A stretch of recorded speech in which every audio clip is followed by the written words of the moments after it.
Okay, so this is going to be a little voiceover video. I couldn't really do much talking where I was. But the old doors are the brown ones, and these new doors to go on are here. So I just brought all my woodwork bits. There's some stands I made years ago just to hold the door. But I didn't really need them in the end. I bought these little sawhorses from Tool Station, minor tool make. Wasn't bad. It was about 60 quid for a pair. So they was right actually. They really worked out well. So here I am just trying to work out how to set them up, and they're the ones with the legs that fold down, and then obviously the legs fold back in again. So they're really easy, really smart little things. They fold up to next to nothing really. So not like the old plastic ones where you got to fold them up and store them. They fold up to obviously what as big as I'm holding them now. And then once I worked out how to undo them, and I think I actually got the instructions out for this one. Drops a bit of pride there. To revert to the instructions, which is always a good idea. But here I'm trying to put it like a right idiot. Like, this is how I break things. But anyway, yeah, I did look at the instructions and worked out how to get them legs down, which was just literally a button that I wasn't even looking at. Yeah, instructions are there. Yeah, so you push a button in, get the legs down. Sorry about this, is a bit of a boring voiceover, but for those that might be thinking of buying a pair, it's worth a watch really. I'd never really considered buying a pair till I sort of got this door job, and I usually take the bandstands with me. But you know what them things are like, they catch your ankles, they take up a lot of room in the van. And I didn't want to sort of get them out the end of the garden, they were all covered in leaves and rubbish. So I thought, you know what, I'm going to treat myself to a pair of these, and I'll probably use them a lot more now I've got them. You can set them up for table. I think they take about 500 kilograms, these things, once they're up. So it really is like take a lot of weight if you're on a job and you need a big table set up. These are the babies, I believe. Anyway, come on, you set them up. Stop waffling. Oh, that's the customer. That's why I couldn't talk so much really. Old couple here, and I don't think they would have really understood what I was talking about. So I would have thought I was some sort of madman just rambling onto the phone. So I thought I'd just record what I can and just do a voiceover over it all. Lovely day again today. The sun was shining on the outside. Really nice. Sorry, I can't believe how much of this footage I put in of me setting up bloody sawhorses. But yes, if you are in the market for a pair and you don't want ridiculous amounts of money to spend on them, Tool Station are doing a deal, and I think it's 59 quid for the two. So they're the whole set up. Really smart. They've got these little bits, little brackets you can put on the end, so you can put like a bit of timber across them. So I think you can they just clip or unclip on, and I think that's really if you want to make a bit of a table up, you can sort of join them together. And I've also got these little fold out legs which are really good just for putting sheets of ply on, which I later realised that it was easier just to put my door on that and then cut the hinges in with them sitting on that. Got some grip on top, some real sort of grit tape.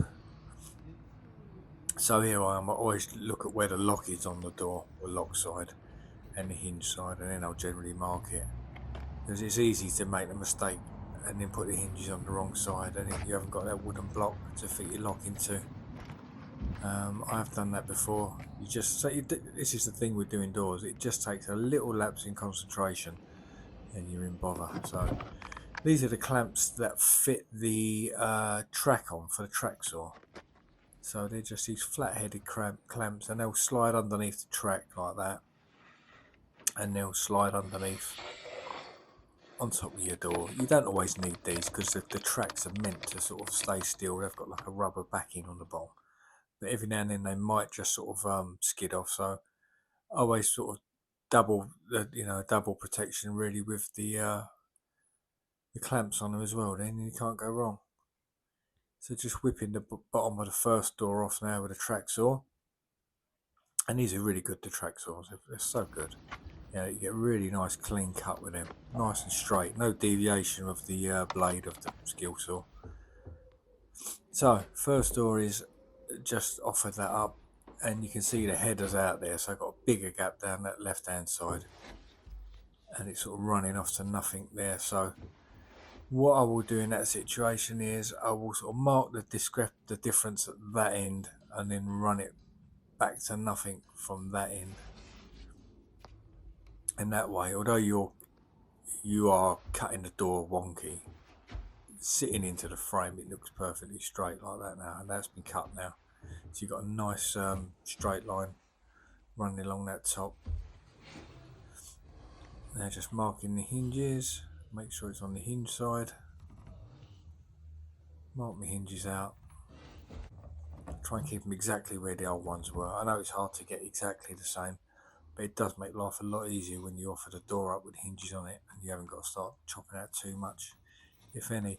And I always potentially draw the hinge on the door, because again, a lapse in concentration, you can take out the wrong side for the hinge, and then you end up having to go all the way across and do a bit of filling. So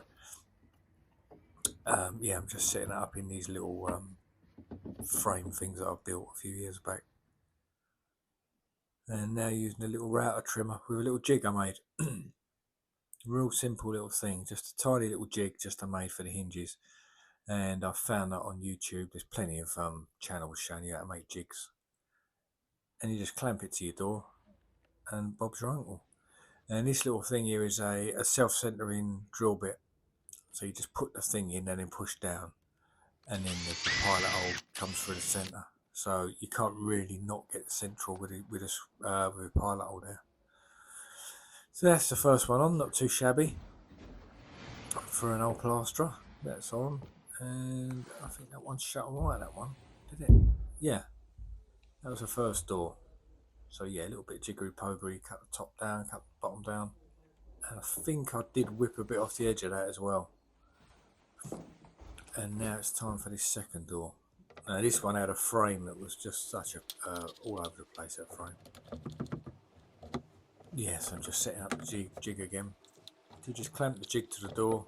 A lot of people can do it freehand. They just hold the jig and do it freehand with a little router, but I'm not that confident with it really. I like to have it clamped on. And then just, yeah, it's so simple. Take the corners out with a chisel. I should get one of the little corner chisel things really, what you just knock. So that's it, they're in. Not too bad. I'm not the best, but I'm definitely not the worst. Especially with these cheap doors as well, because the edging's so soft. It's not like the old doors where you had a good hard edge and you got no breakout in. But these doors tend to splinter. So this is that frame. Look, you can see how bad that is. It really did have a curve, like an inward curve down the edge of that frame. You can see the gap. That's my door cut down, and that's nice and flush. So I think this is door number 3, is it now? So I've worked out now that I don't need them wooden frames. I've just sat it on the legs of the sawhorses. That's door number 3. That's all on. And I think I had to pack this out. It was binding a bit, so I had to pack the hinges out, because again that frame pops right out in the middle that you can see. So as it shuts, it's pushing against the frame about middle. So I've had to pack the hinges out with a bit of cardboard just to try and get it away from the middle of that frame on the hinge side. Because I haven't touched this. That's right, the edge of this door I haven't touched at all. You can see how bad the frame is out. I haven't cut that door. That's factory finish. So you can see it goes wide, closes down, next to nothing at the top. Yeah, it's me looking like, what the hell? So now I've worked out with this hinge, this jig, I glued a bit right across the face of it, so now the router won't tip. Oh, and here was a swarm of wasps that I had to come in. Out near that tree, the wasps started going crazy. So I thought, sod that, I'm coming in for a minute. I'm getting stung by them buttes. So yeah, I think that is 4 doors on there. Yeah, 1, 2, 3, 4. All swinging, all good. So I was pleased with that today. Like I said, I couldn't really talk much in there because the old couple that were there, they were just sitting downstairs and sort of almost listening to everything I was doing. Very sort of quiet environment. So a good sweep up, ready for tomorrow, where I shall return to carry on. But now a bit of waffle from me in the van. So that's the first day done now.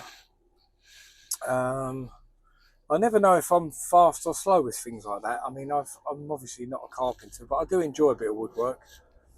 I do like mucking about and getting the power tools out. Now, it's just coming up to, it's about 2:45. I've got to go back to Howden to get some more hinges.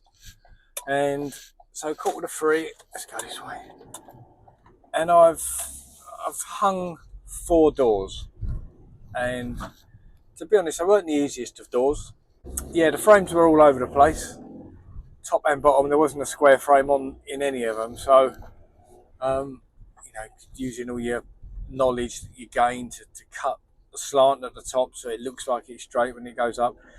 Anyway, and the hinges were crap, to be honest. That's Howden's. I don't know, they just felt like absolute pieces of shit, the hinges. And I did say to the people, can I get the hinges? Because I like to use the Eclipse hinges. I don't know if you know them. They're just quality, the Eclipse ones. These ones just felt like pieces of crap, you know, that you'd just get them out of anywhere. And then the screws that came with it didn't seem to match the hinges. I found some better screws. So a bit of a thumbs down to Howden's there for giving me a load of old shit. But yeah, I don't know if I'm fast or slow. So that's 4 doors, all hung and swung by 3:30, and then you have a bit of a chat when you get there. You know, you have a half-hour chat, and then you've got to set up and get your head into it, into like a chippy's way of working, and so it takes a little while, really. But I don't think that's too shabby. 4 doors swung. That's all the upstairs doors done now. So I've got 3 more doors downstairs to do, and obviously put all the locks on tomorrow, which is quite time consuming, but it's not so bad. Yes, so I don't know what was I talking about. I'm really sort of like all over the place today. I'm a bit discombobulated, mate. Yeah, so yeah, tomorrow will be locks upstairs, locks and handles. It's always a nice feeling with locks and handles because doors always look really raw when they're just sitting there, don't they? Like not got no handles on it. They always feel like there's always a little bit of binding going on. Out of all 4 of them doors, one of them just shut perfectly, no binding, nothing. A lot of them like to pack out cardboard in the hinges just to bring them out, or you know, like take away from the binding. I mean, them frames were all over the place. One of them was like a banana. It literally was doing that, in at the top, in at the bottom, out in the middle. So they're the little problems that, because I don't do doors enough, when something like that happens, that's what sort of stumps me really. And I think, well, what do I do? Do I plane down the frame? Do I get that straight? Because you don't want to make the door look like a banana when it's open. So I suppose you just find a bit of an equal balance, really. I've probably got to paint it, and they've just had all, I don't know if you noticed, they've had all new carpet down. They knew the doors were going to be done, but they've had all new carpet in all the bedrooms and the hall stairs and landing. So if I've got to paint it, that's a pain in the arse, isn't it? Obviously I'll get some protection, but life's easier with no carpet in it, or old carpet. So anyway, I'll put this together when I get in, try and stitch it together to make some sort of interesting video. Don't forget to subscribe, give me a like, all that lark. If you don't mind watching some Wally have a go at a bit of DIY every now and then. But if it's the first time watching me, I'm not a chippy, but the plastering's alright. You'll enjoy that if you like a bit of plastering. Anyway, see you all later.